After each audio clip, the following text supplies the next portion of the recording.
आणखीन एक महत्त्वाची बातमी, मनसेकडून पुण्यामध्ये 5 जण लोकसभा निवडणूक लढवण्यासाठी इच्छुक आहेत अशी माहिती मिळते। वसंत मोरे, साईनाथ बाबर, बाबू वागसकर या इच्छुकांच्या यादीमध्ये आहेत।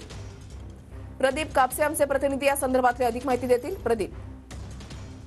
वृषाली, सध्या लोकसभा निवडणुकीसाठी राज ठाकरेंनी जे लोकसभेचे प्रभारी नेमलेले होते त्या प्रभारींच्या मार्फत मतदारसंघातली इच्छुकांची यादी जी आहे ती राज ठाकरेंकडे देण्यात आलेली आहे। मात्र पुणे लोकसभा मतदारसंघामध्ये पक्षातलेच 5 जण जे आहेत ते लोकसभा निवडणूक लढवण्यासाठी इच्छुक आहेत। त्याच्यामध्ये शहराध्यक्ष साईनाथ बाबर, मनसेचे नेते वसंत मोरे, त्याचबरोबर बाबू वागसकर, किशोर शिंदे आणि गणेश सातपुते यांच्या नावाचा समावेश आहे।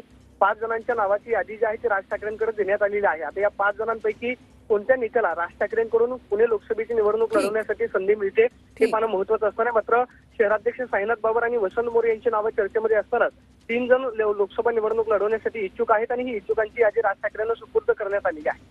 धन्यवाद प्रदीप दिलेल्या सविस्तर माहितीसाठी।